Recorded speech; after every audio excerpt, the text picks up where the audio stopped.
So that was kind of an overview,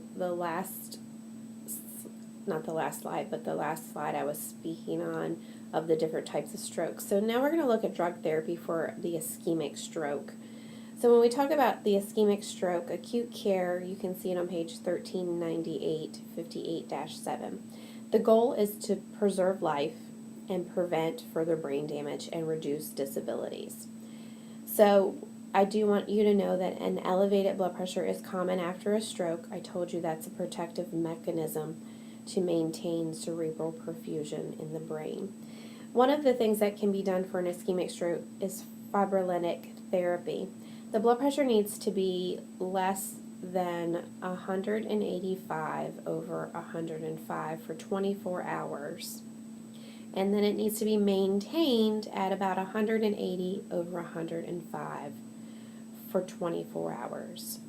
Some of the medicines that may be given is labetalol, and I don't know, this is just their TPA side, so labetalol, maybe one of them, or nicardine, or cardine is its other name.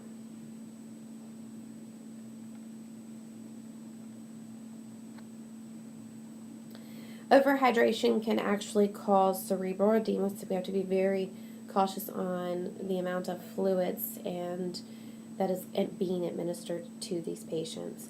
We need to monitor urine output. That's always a key for kidney function and how things are being filtered through our body. So when we talk about TPA, TPA stands for recumbent tissue plasminogen activator. So you can see why we just call it TPA. It is IV. It can be done intra-arterial, but that is done by a neurospecialist. IV is administered by an RN. It needs to be given within 3 to 4.5 hours on the onset of clinical signs. That is crucial. Timing is crucial. So when you have patients come in with signs and symptoms of a stroke, you don't have time to get a very lengthy history and physical from them. So you are very focused on the information that you need and the timing. What happens is they have to be screened. So a patient comes into the ER, they're presenting with signs and symptoms of a stroke. They are sent for a non-contrast CT or MRI. You have to rule out a hemorrhagic stroke. They'll probably also do glucose levels and coag studies. We have to do a screen. We want to make sure that there's no history of GI bleed, stroke, head trauma in the past 3 months, or any major surgeries within 14 days. Just so you know, the TPA itself is actually used in acute attacks, so it's not used as a preventative measurement.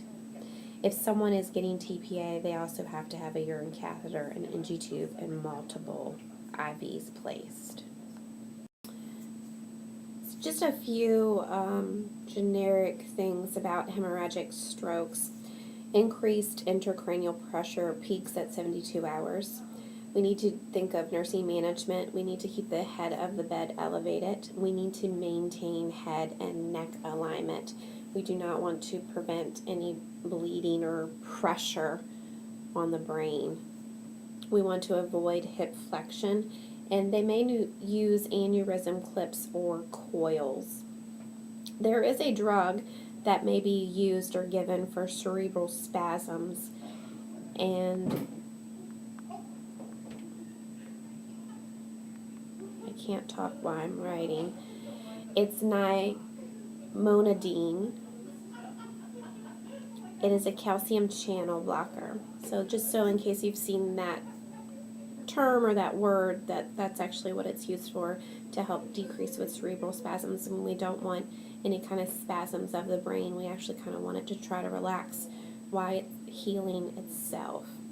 Assessment, of course, anytime you're doing neuroassessment, which we just had in the other podcast, level of consciousness, cranial nerve function, sensation, deep tendon reflexes, all your systems are involved. We look at health assessment and we look at each system, but when you have a patient, you can't just look at them as one system. Their body works with all of the systems. The heart works with the lungs, works with the brain, and everything together. So you do have to be consistently assessing the patient. These patients may have issues with constipation, urinary issues. It depends on where their stroke is, if it's ischemic versus hemorrhagic, cognitive abilities or disabilities, motor disabilities. So there's a lot of issues that can come from a patient having a stroke that we need to assess everything. Communication also ends up or can be a factor. There's a communication box on page 140758-10 that goes over the different types of communication. Patient can be aphasic and what that means. So that's something that you guys need to review. So when we have a hemorrhagic stroke, you can have two types. You can have an intracerebral hemorrhage or you can have a subarachnoid hemorrhage.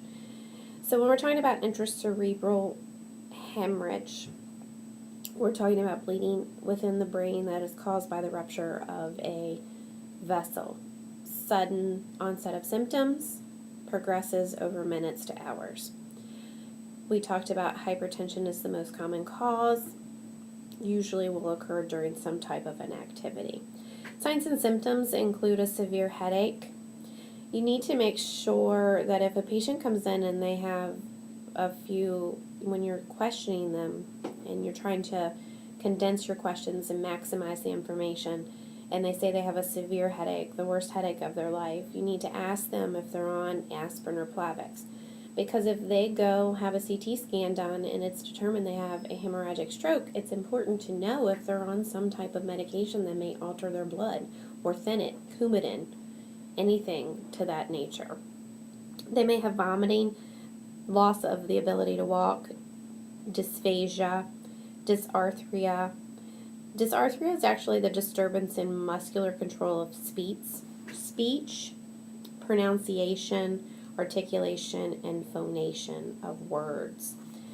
So some of these terms that I'm talking about that is associated with neuro disorders or stroke, make sure you understand or know the definition of the words, because you're not going to have a definition in the question. It's just going to give you signs and symptoms, and it's going to say patient presents with severe headache, dysarthria, an inability to walk, those types of things.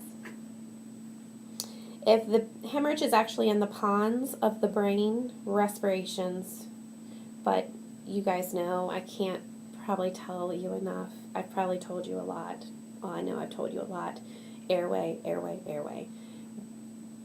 I cannot fathom a question that airway would not be the answer when it comes to a choice.